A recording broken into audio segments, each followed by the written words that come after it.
Hello everyone, welcome back to the channel. Welcome to a bootleg discussion. Yes, the rise and fall of the modern day Blu-ray bootleg. This has been just one of those things going around in my mind, and then I thought I'll sit down and talk about it. And why not? So let's get into it.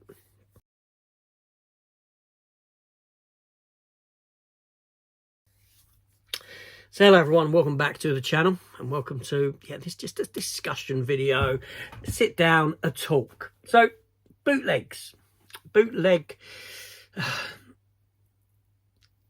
there was a rise and now a fall of the current era bootleg. Okay, so the bootleg editions, physical media bootleg editions, were all but dead for the most part. That was until Disney came about with Disney Plus. Okay, because all of a sudden we were getting TV shows, Marvel, Star Wars, things like this that seemingly weren't ever going to be available on physical media. So everyone jumped upon this bootleg bandwagon. Right, a lot of people did. I did, and I still, I still get a few bootlegs now and then. Of stuff that I want that isn't available on physical media. But obviously we're at a point now where we know that at least some of the Marvel and Star Wars stuff are getting releases. I say some of it because I want to see releases of things from Marvel like What If. I want to see the inferior shows like She-Hulk get a release. I mean, that might be in the next batch. I don't know. I want to see the spin-off, the one-offs, the 45-minute Guardians of the Galaxy Christmas special, the Werewolf by Night one-off. I want to see them get physical media releases, right? So anyway, so Disney Plus came about, WandaVision came about, The Mandalorian came about, and everyone and anyone, a lot of people went and got these bootlegged, right? And at the time when this occurred, people were saying, I can't believe that, that the companies are not worried about this. And I was saying at the time, I goes, they're not going to be worried. I goes, because, they've done the numbers, they've punched the numbers, they've come out with a potential kind of loss through this sort of a thing. And what they've realised is that you'll see a decline of the bootleg now. And it will get to a certain point, and then slowly, because as physical media itself is dying and as people's mindsets start to change, you will see a decline. And we're now on that decline, right? And this is all supposition on my part. It's all assumption. I don't believe it is. I believe that it is actually what is really going on. So you'd come back down, and now you're at a point where your bootlegs were down here.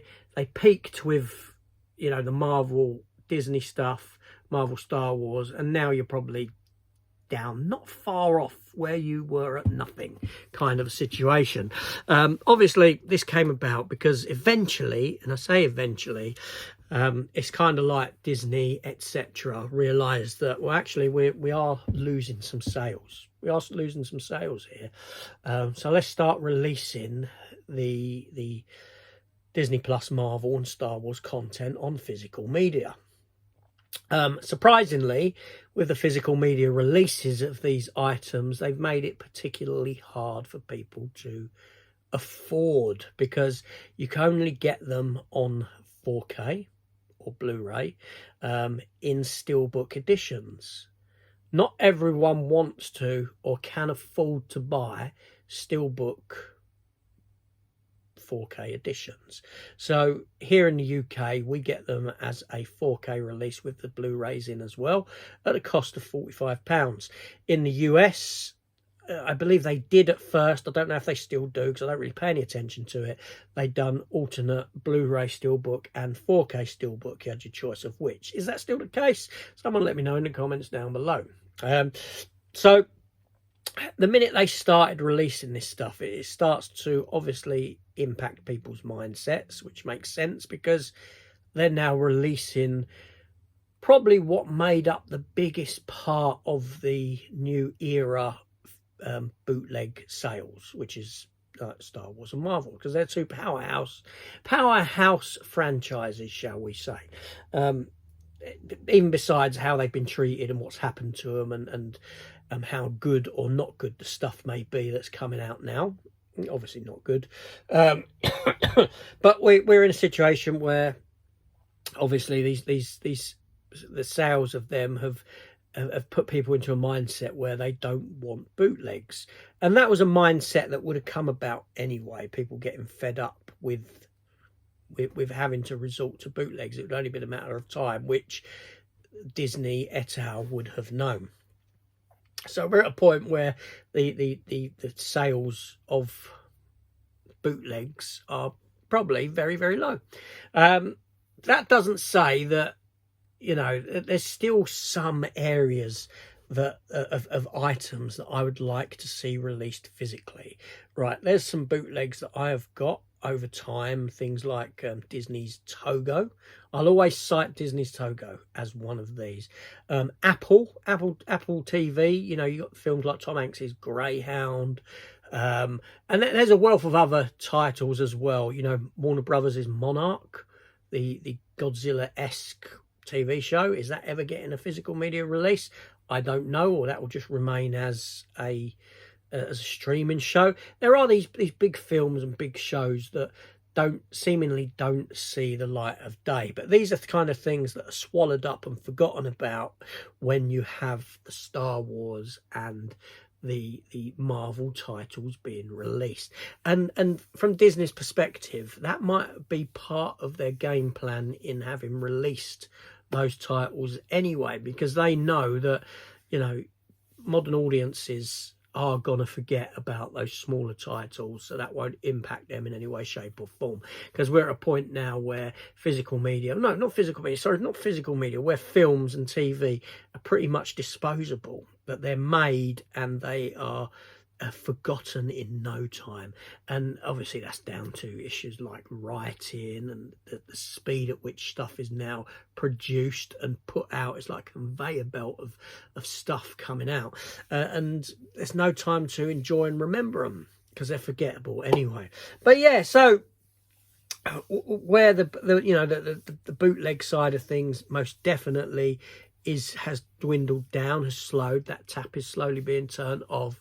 I knew that was inevitably going to happen, even if the physical releases of the Marvel and Star Wars stuff didn't occur. That was going to happen because people were going to eventually get fed up by it. Money only stretches so far, and you'd probably rather buy a brand new release of something else rather than a physical a bootleg release of one of these Marvel shows. And as these shows started getting pushed out more and more, inevitably, you know, you're ending up with crap. You're ending up with, you know, I mean, look at the sort of shows you're getting now. You know, what's the Star Wars one with the girl in it, the black girl, what's her name? I can't even remember the title of it. The one that everyone just stopped watching, including myself, after about 2 or 3 episodes. The one with the singing witches. The name eludes me. I'm sure it begins with A. The Acolyte, that's the one I was looking for, The Acolyte.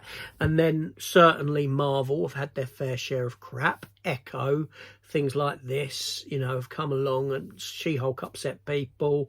So, but people don't feel this need. And where Marvel on the big screen also is in a decline, you know, they haven't given us anything good for a long time. You know, the current phase, you know, the multiverse phase has proved to be rubbish.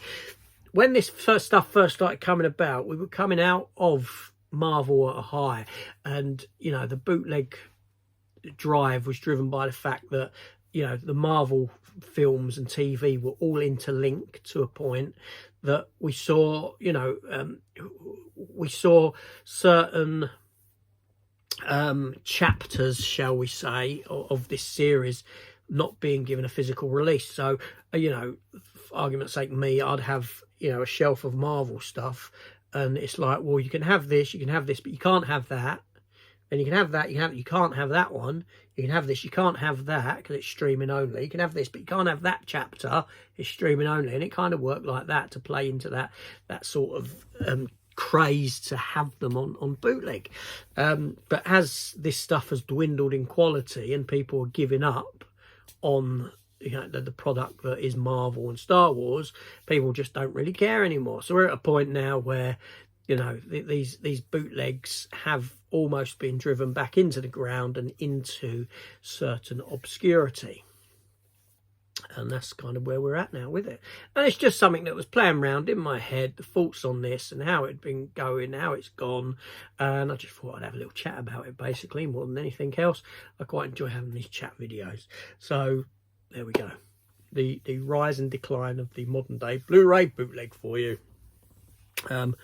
Let me know your thoughts down in the comments, because I do know that it is a very divisive subject. Speak to you soon.